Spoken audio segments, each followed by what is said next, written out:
This is what I find to be ridiculously good about No Man's Sky. So they were probably sitting there going like, okay, so The Witcher guys, you go from town to town. Grand Theft Auto, you go city to city. Fallout, you might even go from one state to another. We're going to go solar system to another solar system to another galaxy.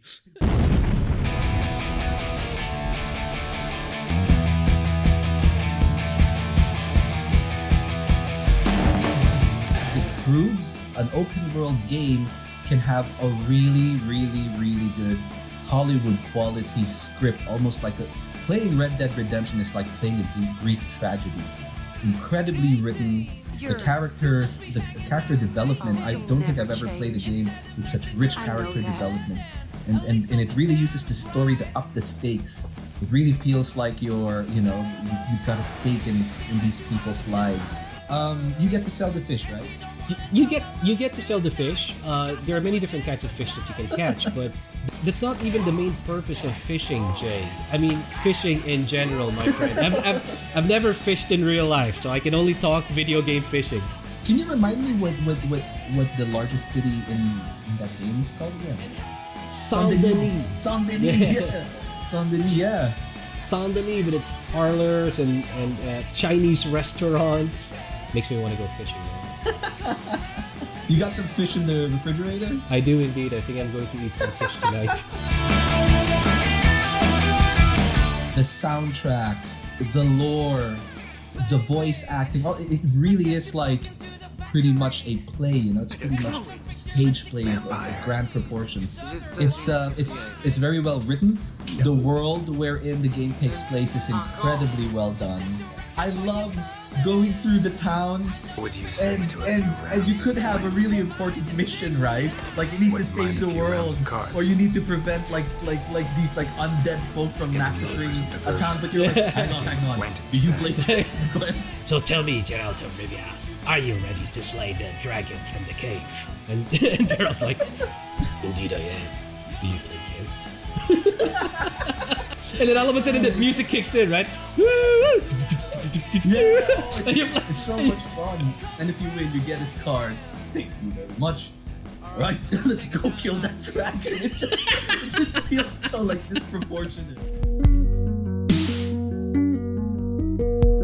Fallout 4 was really great as an open world experience. First of all, the map was much larger. The setting of post-apocalypse Boston was really cool. I love that mission where you had to follow the Freedom Trail. That was really great. Yeah. But even with New Vegas, I mean, oh man, what other city in the US could lend itself so well to like post-apocalypse than Las Vegas? It's quite dark compared to Fallout 3 and Fallout 4, because there's a universe that Fallout belongs in which they didn't discover miniaturization, right? So they never got into computers. So everything in that world pretty much was still stuck in the atomic age. So you have a lot of very Americana style architecture, industrial design. So the cars, the roads, everything, every object in the household. This was the golden age of America. This was post World War II, right? This was America's great rise. Boom time. Yeah, it's great rise to a superpower status. But here it is in ruins. Oh man. A little scary too, considering what's happening to the world right now. It almost feels like, like a strange prediction of, this could happen if we're not careful. Especially with all these countries leaving the nuclear armaments treaties, it's not looking so bright. Procedural generation is a very economical way of world building, of creating open world games, because all you need are a bunch of assets and a bunch of algorithms, and a program will do that for you, put together a seemingly infinite number of worlds, so you don't actually need to manually create worlds.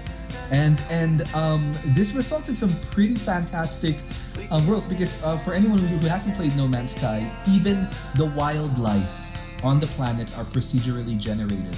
So you'll have really strange looking creatures and animals sometimes that are completely ridiculous, but it still feels like it's within the tone of the game. Really love the game. I think it did a lot for independent game developers.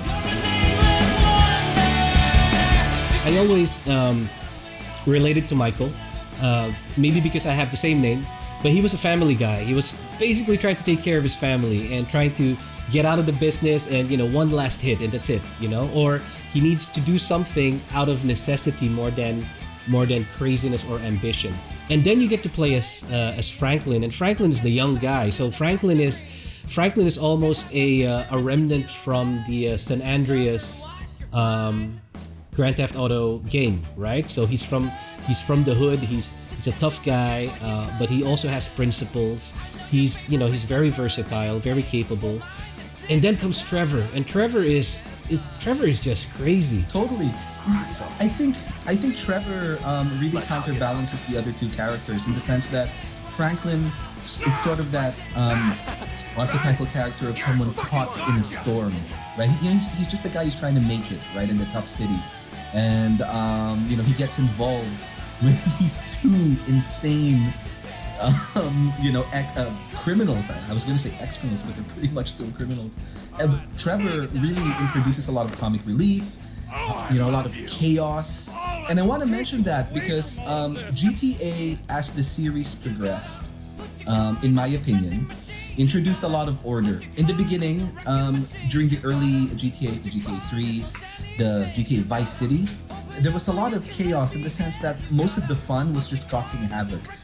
But the story and the character building and the world building started to really get in depth with GTA 4 and GTA 5. GTA 5 offers you a lot of freedom and a lot of content, right? I've spent weeks on end doing things outside of the main quest. But at the same time, there's this really amazing story underneath it.